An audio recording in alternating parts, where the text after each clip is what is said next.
I'm Harrison Keeley. Here's what you need to know today. First, Food City is buying 29 BiLo stores in the Chattanooga area. The company plans to invest more than $40 million in improvements. President Steve Smith says Food City will enhance variety and offer sharp price points.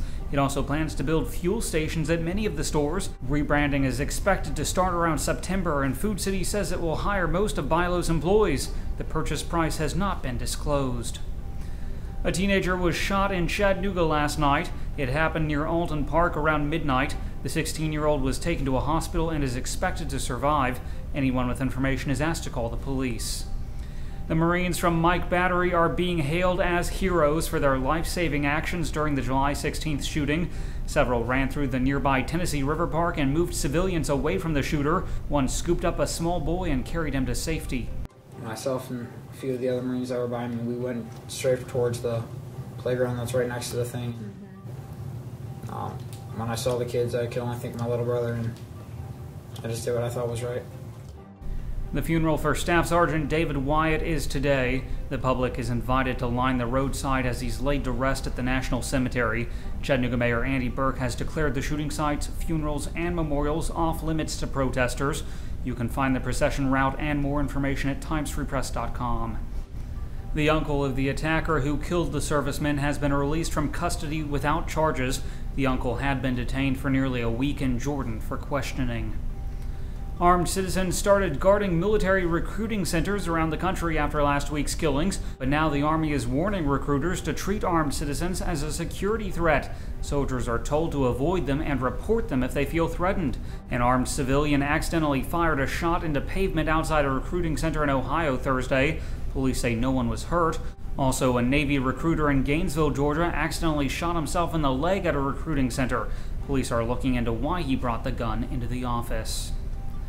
Peyton Manning has established the Chattanooga Heroes Fund to support the families of those killed and injured in the attack.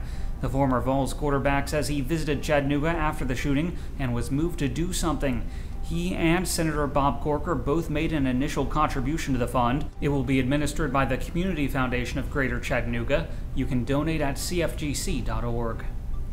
The truck driver and company involved in the 9-vehicle I-75 crash are being sued for $10 million.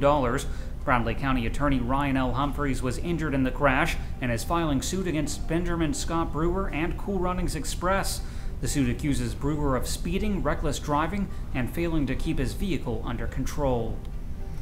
A woman is dead after a paddleboarding accident on the Tennessee River. It happened Tuesday in downtown Chattanooga. Authorities say the woman fell into the water near a barge next to Market Street Bridge. The victim has been identified as Brenda Drone of New Haven, Illinois. A Bradley County fugitive has been arrested in Las Vegas. 21-year-old Jessica Hattie Lacasse reportedly fled after a child abuse charge 2 years ago.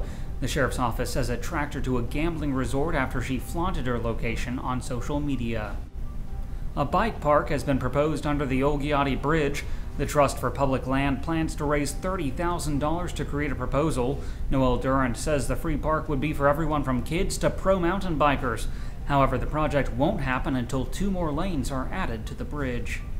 Turning to weather, today will be sunny with a high near 90 degrees. Tonight's low will be around 71.